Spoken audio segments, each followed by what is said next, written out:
Pemirsa, terima kasih telah berkunjung ke channel News Daring dan TV Info Rakyat. Dukunglah kami dengan subscribe dan menyalakan tanda lonceng, like, komentar dan bagikan. Tuhan memberkati kita semua. Pemirsa, bantuan stimulan yang diberikan oleh Presiden melalui Kementerian Koperasi untuk membantu masyarakat usaha mikro dan ultra mikro akibat COVID-19 sebesar Rp2.400.000 kurang mendapat perhatian dari beberapa kabupaten. Saat ditemui di ruang kerjanya Kepala Bidang Pemberdayaan Koperasi dan UKM Nusa Tenggara Timur, Yohanis Mau SOSMM menjelaskan bahwa, hingga tanggal 26 Agustus tahun 2020 hanya Kabupaten TTS Belu, Malaka yang masukkan data yang terbanyak sedangkan untuk beberapa kabupaten kurang dari yang diharapkan, yaitu Kabupaten Rotendao yang hingga kini hanya mencapai 160 orang sedangkan yang diharapkan oleh kementerian agar setiap kabupaten bisa mencapai 20.000 orang penerima dana stimulan ini. Selanjutnya ikuti dialog Bung Franco bersama Kabid Pemberdayaan Koperasi dan UKM Nusa Tenggara Timur, Yohanis Mau SOSMM. Sekali lagi jangan lupa like, subscribe dan share.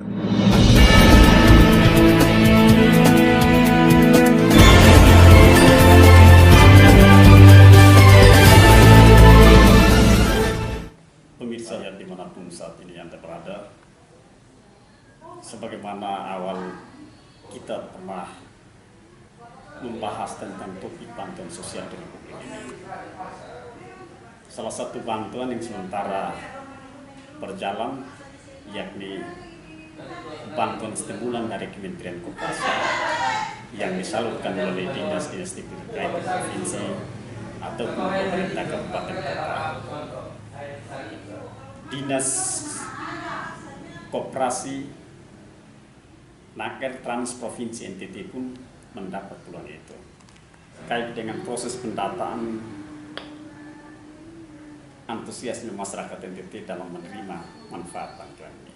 Selamat siang Bapak Kadip. Selamat siang, selamat datang teman-teman dari TV Info Rakyat. Terima kasih sudah mau mampir di kantor. Sebagaimana pernah kita sudah berdialog terkait dengan kebaikan-kebaikan intervensi langsung negara terhadap kehidupan rakyat, termasuk rakyat di NTT ini. Ya. Pantauan langsung kita di lokasi bahwa antusias masyarakat NTT sangat tinggi untuk menyambut uluran tangan negara itu. Dan Bapak mereka sebagai pelaku utama untuk mendesain bagaimana layak dan tidaknya masyarakat itu pasti tahu persis tentang perkembangan sampai saat ini. Data terakhir yang hari ini masuk seperti apa? Berapa ribu masyarakat NTT yang sudah mendapat lalu sudah verifikasi? Suara Bapak saya persilakan. Baik, terima kasih ya. Selamat siang masyarakat Nusa Tenggara Timur. Yang pertama kita bersyukur bersama karena pemerintah melalui Bapak Presiden, melalui Kementerian Koperasi dan UKM memberikan perhatian kepada masyarakat khususnya para pelaku usaha mikro dan ultra mikro yang terdampak COVID-19 melalui program bantuan sosial produktivitas. Bantuan ini sifatnya untuk mendorong supaya usaha-usaha yang mungkin karena COVID dia mengalami kemacetan, mengalami penurunan omset dan lain sebagainya, supaya dia bangkit lagi. Itu tujuan utama dari program pemulihan ekonomi nasional melalui bansos produktivitas. Saat ini Bapak Ibu masyarakat Nusa Tenggara Timur, kami menghimbau supaya mari memanfaatkan peluang ini.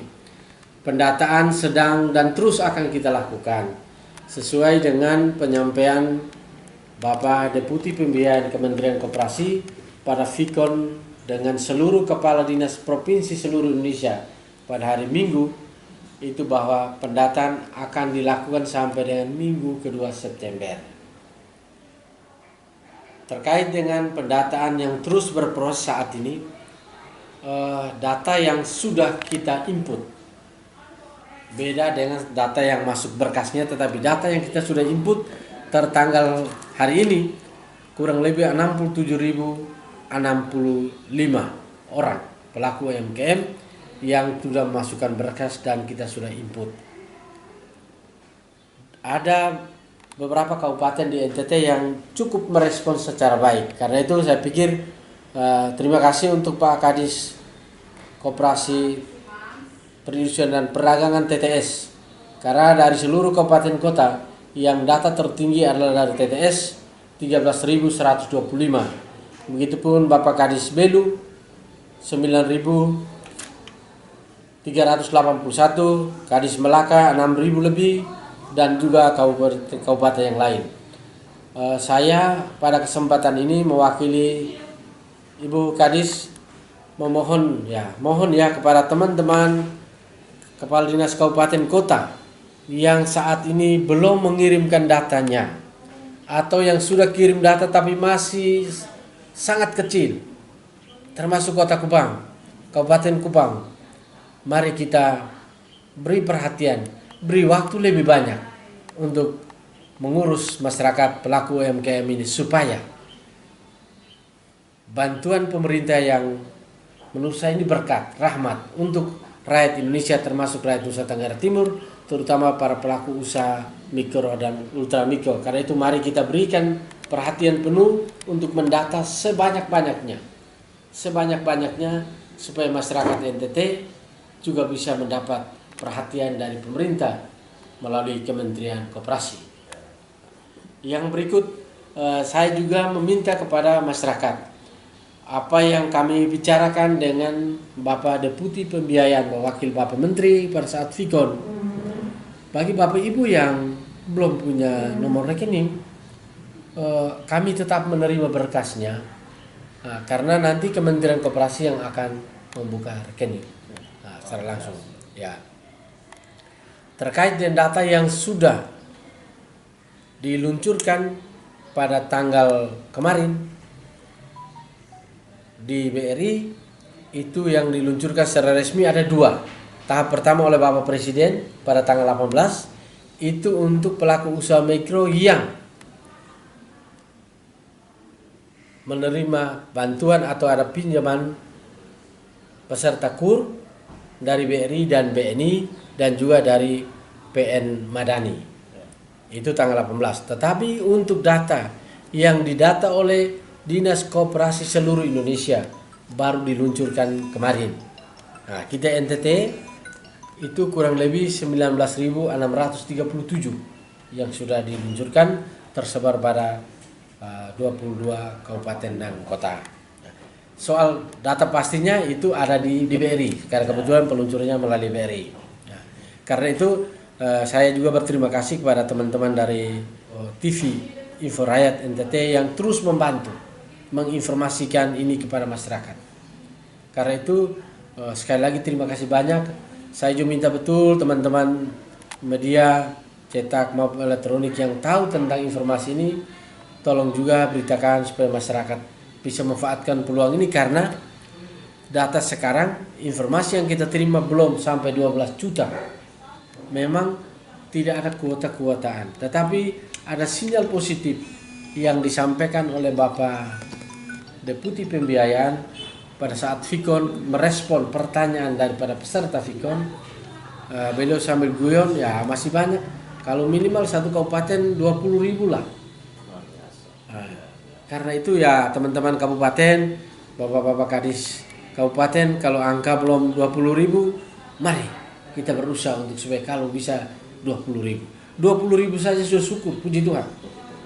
Kalau 20.000 saja teman berdua dan Bapak Ibu sekalian, saya coba hitung-hitungan dan Ibu Kadis, kalau 20 benar-benar teman-teman kabupaten kota ini serius mengurus bisa dapat 20.000, maka ada 22 kabupaten.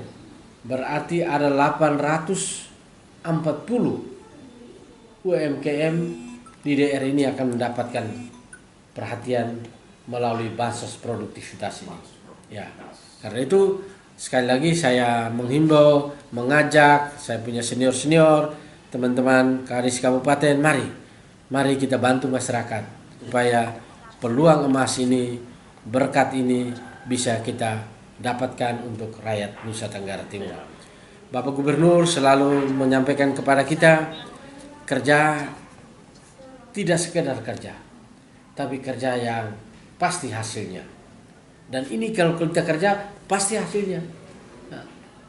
Ketika kita mendata, kita input, kita kirim teman-teman di pusat verifikasi memenuhi syarat, jelas hasilnya mereka akan mendapatkan bantuan. Dan kita yakin walaupun tidak besar 2,4 tetapi itu bisa membantu mereka untuk memulai lagi usaha mereka yang mungkin kemarin karena Covid dia orang macet dan lain sebagainya, tetapi dengan bantuan ini kita punya keyakinan bahwa usaha mereka pasti akan kembali bergeliat. Satu pertanyaan bagi Pak Kabit ya. Bantuan ini apakah dia bersifat person kah atau memang dia kolektif? Dalam hal arti bahwa kalau ya yang sudah berpasangan sebagai suami istri, tetapi dua-dua ini adalah pelaku usaha kecil atau mikro ya. Apakah dua-dua harus punya kesempatan dapat bantuan itu atau hanya salah satu? Pertama, bantuan ini sifatnya kepada pelaku usaha, jadi tidak kolektif. Ya. Tidak kolektif. Jadi per orang per usaha. Nah, kemarin juga teman wartawan pada saat Vikon itu ada pertanyaan dari peserta dan direspons dengan baik oleh Bapak Deputi Pembiayaan bahwa yang pertama kalau usahanya sama karena hasil yang dikirim diverifikasi oleh kementerian yang dikirim oleh seluruh Indonesia itu ada orang yang usahanya sama. Dan itu akan terbaca dari nicknya. Nah, jadi misalnya istri juga ada usaha ini, jual ST, suami juga usaha itu ketahuan dan pasti tidak mungkin dua-duanya dapat. Salah satu. Nah, itu kecuali usahanya berbeda. Nah, tapi dalam guyon Pak Menteri kan sampai guyon Pak Deputi, masa sih dalam satu keluarga 5 orang dapat semua yang lain nggak dapat. Nah, ini beliau guyon, tetapi ini juga beliau mau menyampaikan kepada kita bahwa kita butuh tapi pikir juga orang lain. Memang tidak melarang, tetapi kalau usahanya sama pasti tidak bisa terseleksi dari sendirinya. Karena dari ini itu ketahuan. Ya. Lalu juga ada semacam tumpang tindih bantuan sosial yang tadi intervensi langsung negara rakyat itu tadi. Ada macam di dinas sosial itu ada program keluarga harapan. Ya. Lalu juga ada bantuan sosial tunai. Ada bantuan langsung tunai BLT. Apakah mereka yang kelompok atau keluarga pengguna manfaat ini, tapi ini yang sudah dapatkan itu mereka punya peluang kan untuk dapat bantuan ini lagi atau seperti apa? Kami terima berkas ini memang ada yang masuk, tetapi soal menentukan bahwa dia dapat atau tidak nanti teman-teman di pusat akan memverifikasi.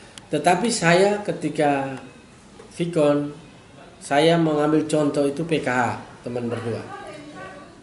PKH itu kan peruntukannya untuk ibu hamil dan anak sekolah. Saya ini ibu hamil, saya terima PKH, tetapi saya dari uang yang saya terima, saya sisihkan juga untuk membuat usaha, misalnya bikin kue donat. Karena kebetulan saya ibu, saya punya keterampilan bikin kue donat. Apakah saya tidak boleh dapat?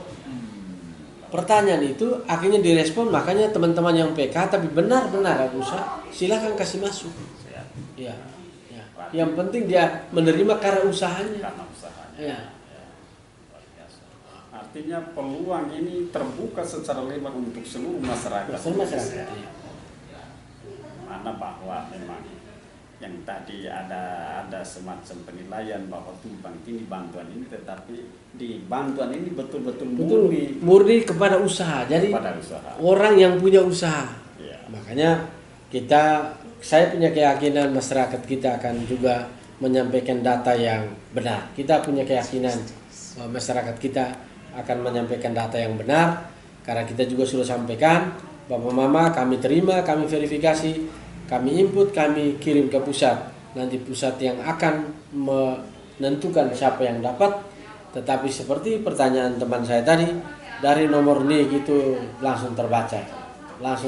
Jadi kita tidak bisa tipu bahwa ini dia suami di sana tidak tahu, tapi dari nomor NIK teman-teman di pusat ketahuan. Kita menghimbau masyarakat yang benar-benar terdampak.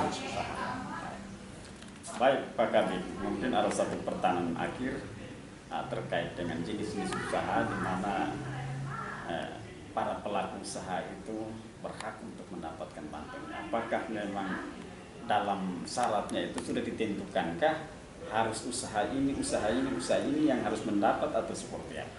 Yang pertama itu fokus pada pelaku usaha mikro dan ultramikro. Soal jenis usahanya bervariasi, tidak apa-apa. Ada yang jual bakso, ada yang jual kangkung, ada yang jual ikan, ada yang jual pisang goreng, no problem. Karena dia masuk kategori mikro dan ultramikro. Ultramikro. Mereka yang ultramikro itu udah punya omset itu 10 juta, kalau punya 10 juta ke bawah. Nah, tapi mereka yang mikro itu kalau dia mau omsetnya itu sampai dengan 50 juta per tahun. Nah, tapi saya lihat yang rata-rata mendaftar ini teman-teman memang pelaku-pelaku usaha yang ya jual kecil-kecilan di pasar. Karena itu saya bagi itu formulir di pinggir jalan. Nah, di pinggir jalan mereka ada jual papaya, segala macam, tomat. Mungkin satu hari itu dia hanya mungkin lakunya sekitar 50-60 ribu. Karena itu saya gerakan teman-teman di sini kita kerja. Jadi tidak usah membatasi bahwa ini nanti pemerintah kota, kita sama-sama kerja. Kota juga kerja, kita juga kerja, karena ini adalah tanggung jawab gubernur. Bapak Victor dan Bapak Yos, kita adalah staf beliau berdua, karena kita mewakili beliau berdua urus untuk seluruh rakyat NTT. Itu prinsip. Pemirsa, tentunya dialog singkat ini sangat membantu pencerdasan publik untuk masyarakat NTT dimanapun saat ini saudara berada. Ya. Pemanfaatan tentang bantuan stimulan, bantuan ekonomi produktif ini setidaknya menggairahkan kembali rekan-rekan yang selama ini terdampak dengan situasi pandemi ini. Atas perhatian sekali lagi diucapkan terima kasih.